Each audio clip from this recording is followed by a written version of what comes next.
You might think that your goal should be to speak perfect English, but that's not a very good goal, because if you only say the things that are perfect, it probably means that you're not really learning anything new.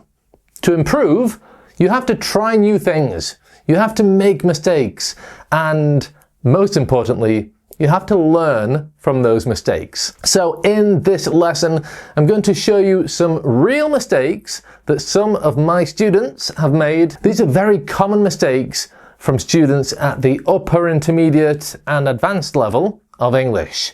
The question is, do you still make these mistakes? Let's go. We are gonna fix 10 speaking mistakes in this video. They're all mistakes that I have seen my students making over the past few weeks inside my daily quick fix community, and I've made a summary of this lesson for you in today's worksheet. I've also included a link to my ebook where you can fix 16 of the most common mistakes that like 99% of English learners make. You can get both of those by clicking up there, scanning the code, or downloading the PDF. All right, let's go then with these mistakes, starting with this one. I'm in a hurry? No, it should be I'm in a hurry. This is a very common article mistake where students don't use the article when they should, or do use it when they shouldn't. It's really useful to learn expressions as chunks, as groups of words, as fixed expressions, especially when they include prepositions or articles. So if you learn them together and learn them as a group of words, they'll just sound natural, and it works much more effectively than if you try to build each sentence word by word. So it's, sorry, I'm in a hurry. We left early because we were in a hurry. You can also say, if you want to sound a little bit extra natural, I'm in a bit of a hurry. Sorry, I have to run.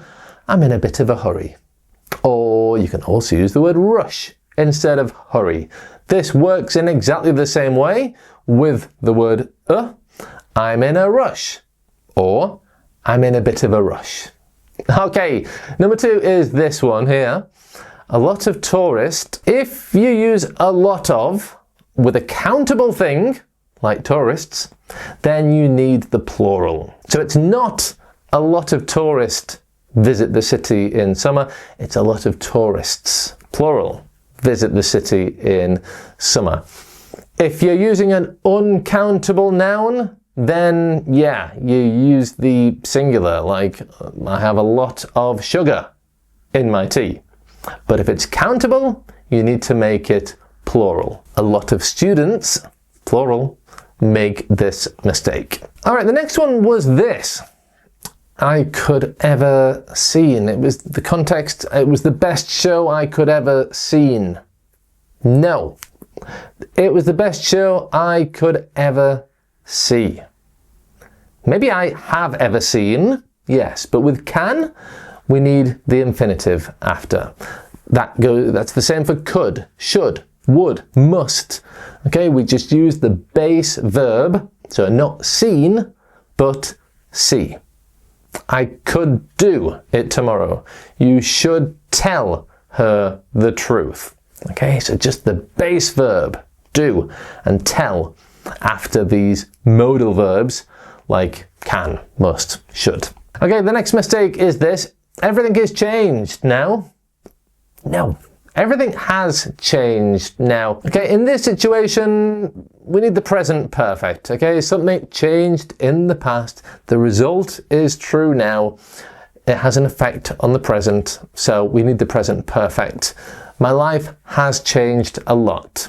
The city has changed since I was a child. There are some situations where you can use the verb to be plus a past participle, like it is finished, it is done. I'll tell you about that in that video up there. But for the verb to change, we normally use the present perfect. It has changed a lot. Okay, the next one is really, really common It's this expression here. How is it called in English? Well, no. What is it called in English? This comes from translation. Sentences that you have translated from your language, because in a lot of situations there are many languages where you use how in this situation, but not in English. We need what. For example, what's this called in English? Do you know what that tool is called? What's the film called? Okay, remember to get the full summary of this lesson plus the extra bonus ebook, English Quick Fix, which you can get both of them by clicking the link in the description or scanning that code, and I'll send it to you via email immediately. All right, the next common mistake that I want you to tell me if you make is this with the verb recommend. I recommend you to visit the museum. Nope. Nope, with the verb recommend, you have a few options, but that's not one of them. You could say, I recommend visiting the museum. And to be honest, it's the easiest, simplest way to say this. I recommend plus the ing form of the verb. I recommend going, I recommend visiting. The problem is that a lot of students, because of their language, they want to add you to the sentence. I recommend you. The fact is that if you're talking to somebody, it's obvious that you're talking about that the recommendation is for you. You're not going to be talking about your next door neighbor, okay? You're not going to be talking about a recommendation for your ex-boss. No, it's obviously going to be for you. So we don't need to add that word. We don't need to specify you in this. I recommend visiting the museum. Now, if you are desperate to just not believe me and include the word you do have a couple of options. You can say, I recommend that you visit the museum. Okay? But not, I recommend you to visit. No. I recommend that you visit the museum. And if you want, you can delete the word that and simply say, I recommend you visit the museum. Okay, the next mistake that I saw and made a note of was this one, the missing subject in clauses. Clause. Okay, a clause is a part of a sentence. It's irrelevant. But I'm talking about the missing subject. In sentences like this, it's a place where can enjoy beautiful sunny days. Now, we need the person. It's a place where you can enjoy beautiful sunny days.